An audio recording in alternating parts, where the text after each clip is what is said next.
अस्सलाम वालेकुम स्टूडेंट्स। आज हम सीखेंगे use energy band theory to distinguish among conductors, insulators and semiconductors.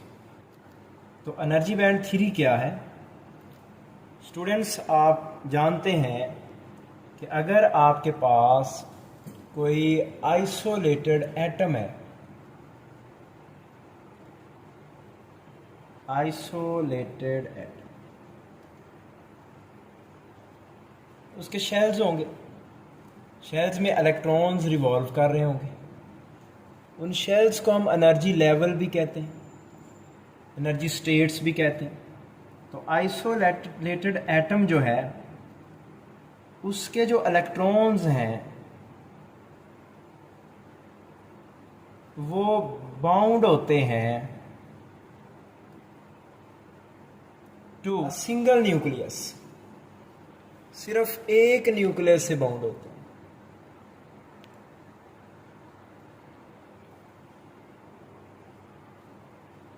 Single nucleus. तो इसलिए आइसोलेटेड एटम के एनर्जी लेवल्स जो हैं वो डिस्क्रीट होते हैं और उनको आप इस तरह से ड्रा कर सकते हैं। अगर मैं कहता हूँ 3 शेल्स हैं तो मैं 3 लेवल्स इस तरह से ड्रा कर सकता हूँ।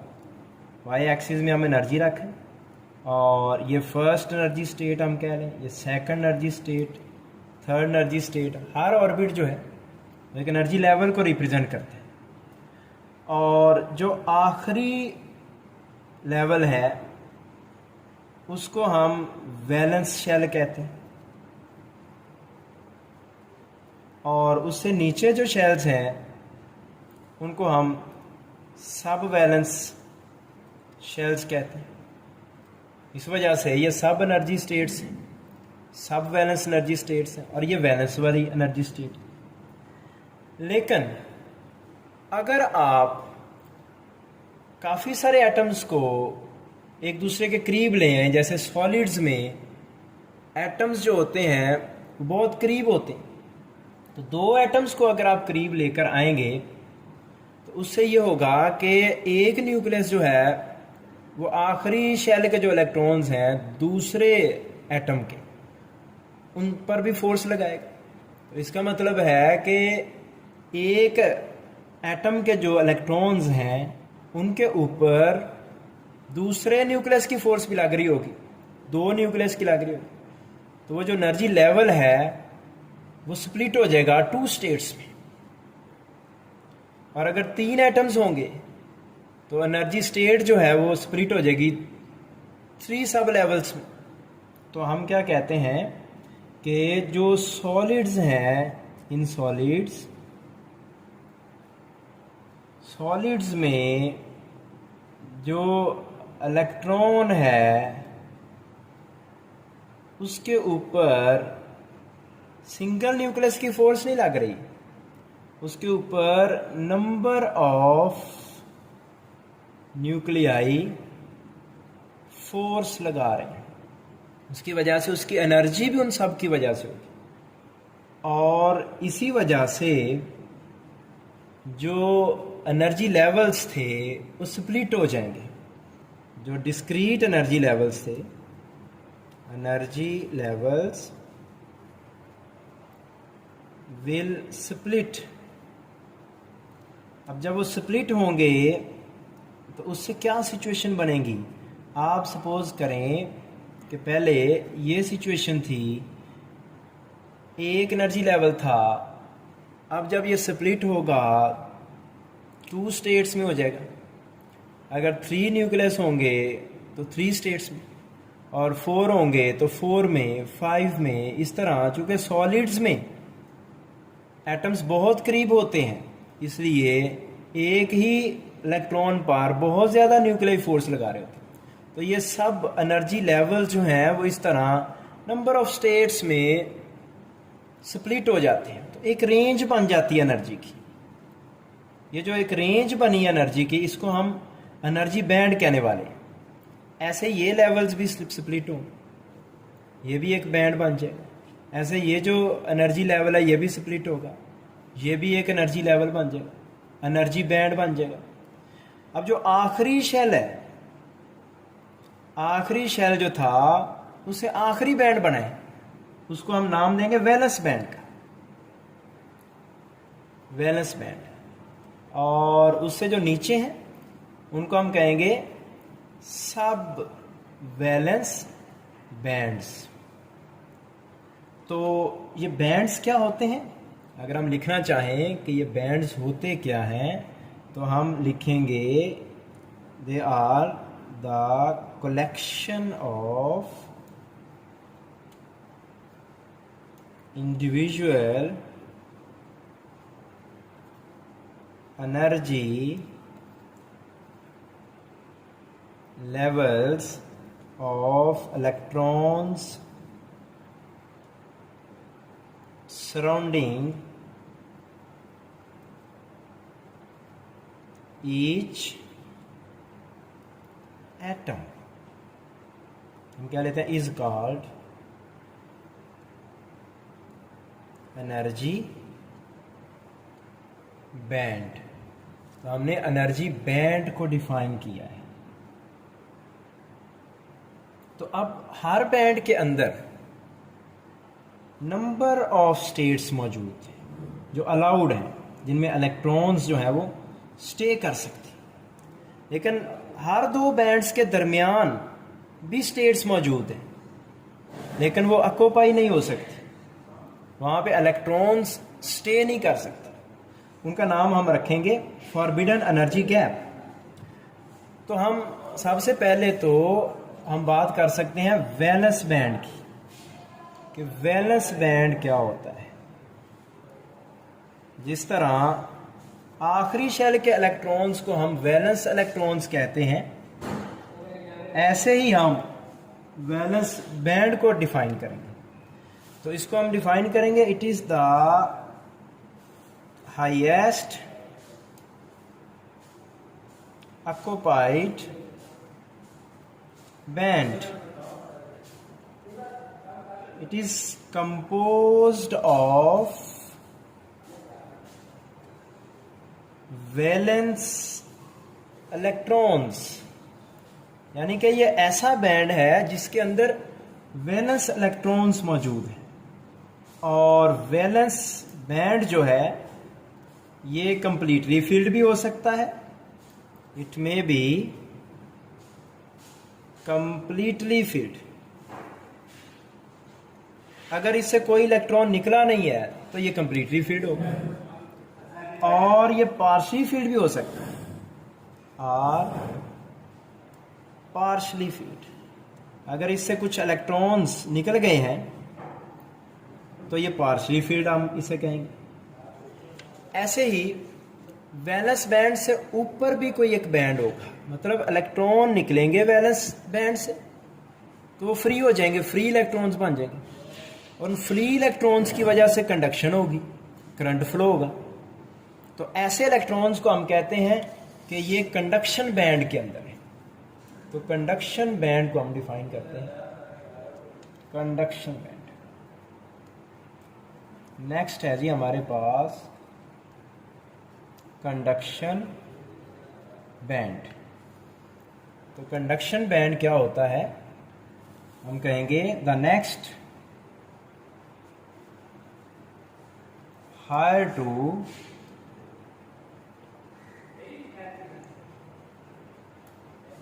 Valence band. वैलेंस बैंड से जो ऊपर बैंड है उसको हम कहते हैं कंडक्शन बैंड। और इसमें कौन से इलेक्ट्रॉन्स होते हैं? It is occupied by free or conduction electrons।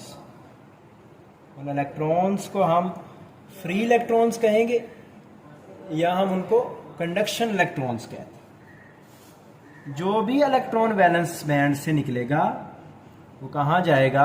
Conduction band में जाएगा। सपोज करते हैं मैं यहाँ पे वैलेंस बैंड बना देता हूँ और यहाँ कंडक्शन बैंड बना देता हूँ। जो भी इलेक्ट्रॉन वैलेंस बैंड से निकलेगा वो कंडक्शन बैंड में चला जाएगा। तो हम लिखेंगे any electron leaving valence band is accommodated by conduction band।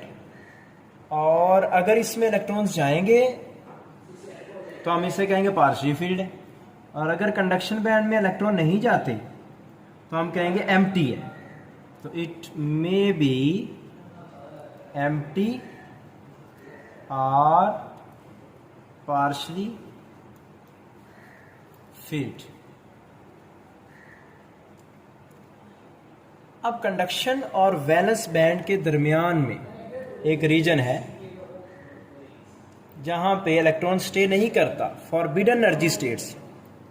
इसको हम कहते हैं फॉरबिडन बैंड। तो फॉरबिडन बैंड क्या होता है? ये एनर्जी गैप है between valence and conduction band. अब हम डिस्कस करते हैं difference between insulators, semiconductors and conductors on the basis of energy band theory. ये आपके सामने हमने डायग्राम बनाई है।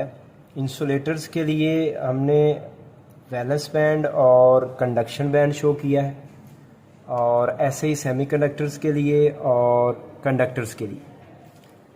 अगर आप इंसुलेटर्स की बात करें तो चूँकि इंसुलेटर्स में जो वैलेंस इलेक्ट्रॉन्स होते हैं वो टाइटली बाउंड होते हैं, फ्री इलेक्ट्रॉन नहीं होते, और इंसुलेटर्स में करंट फ्लो नहीं करता। उनके आखिरी शेल से इलेक्ट्रॉन निकालना बहुत मुश्किल होता है। तो इसलिए ये एनर्जी बैंड डायग्राम जो है वो इस तरह से बनेगी कि इनका वैलेंस और कंडक्शन बैंड के दरमियान जो एनर्जी गैप है वो बहुत ज़्यादा है। ये वाई एक्सिस में हमने एनर्जी कंसीडर की है।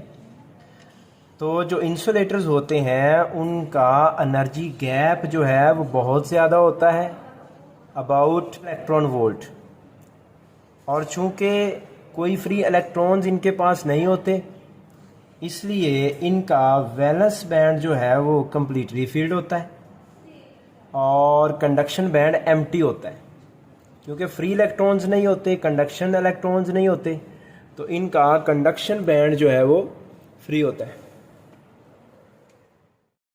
और एनर्जी गैप इनका बहुत ज़्यादा होता है। इसके बाद सेमीकंडक्टर्स हैं, और सेमीकंडक्टर्स ऐसे मटेरियल्स हैं जिनमें बहुत स्मॉल करंट रूम टेम्परेचर पे फ्लो करता है। इनकी अगर एनर्जी डायग्राम को देखें तो इनका वैलेंस और कंडक्शन बैंड का एनर्जी गैप बहुत स्मॉल है। और अगर हम ज़ीरो केल्विन की बात करें, जिसको एब्सोल्यूट ज़ीरो कहते हैं, तो ज़ीरो केल्विन पर बॉन्ड्स जो हैं वो कम्प्लीटली बने होते हैं, कोई बॉन्ड टूटता नहीं है। इस वजह से वैलेंस बैंड कम्प्लीटली फिल्ड रहता है, कोई इनके पास फ्री इलेक्ट्रॉन नहीं होता।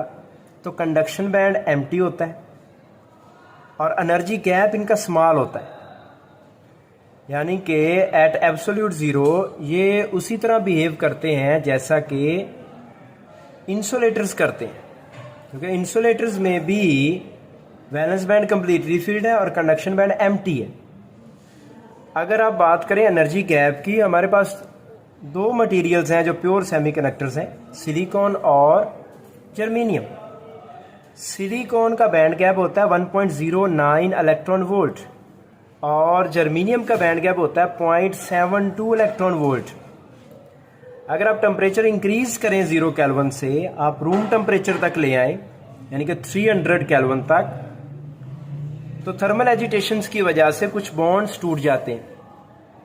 रूम टेम्परेचर पर इनके कुछ बॉन्ड टूट जाते हैं, इस वजह से कुछ इलेक्ट्रॉन्स वैलेंस बैंड से चले जाते हैं कंडक्शन बैंड में। तो इनका वैलेंस बैंड पार्शली फील्ड और कंडक्शन बैंड भी पार्शली फील्ड होता है रूम टेम्परेचर पर। अब अगर हम बात करें कंडक्टर्स की, तो कंडक्टर्स में तो आपको पता है कि फ्री इलेक्ट्रॉन्स बहुत ज़्यादा होते हैं, अबाउट 10⁻23 फ्री इलेक्ट्रॉन्स पर क्यूबिक सेंटीमीटर्स ऑलरेडी फ्री होते हैं। इनको कोई एनर्जी नहीं चाहिए होती इलेक्ट्रॉन्स को अलहदा करने के लिए, तो इसलिए इनका वैलेंस बैंड पार्शली फील्ड रहता है, कंडक्शन बैंड भी पार्शली फील्ड रहता है, और इनका कोई एनर्जी बैंड गैप होता नहीं है। वैलेंस और कंडक्शन बैंड आपस में ओवरलैप कर जाते हैं, यानी कि ऑलरेडी ही वैलेंस के इलेक्ट्रॉन्स कंडक्शन का हिस्सा होते हैं, तो इसलिए इनका एनर्जी गैप नहीं होता, बल्कि हम कहते हैं कि इनके वैलेंस और कंडक्शन बैंड्स जो है वो ओवरलैप कर गए।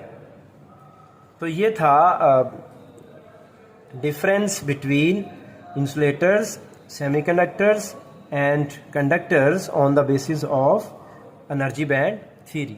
अल्लाह हाफिज़।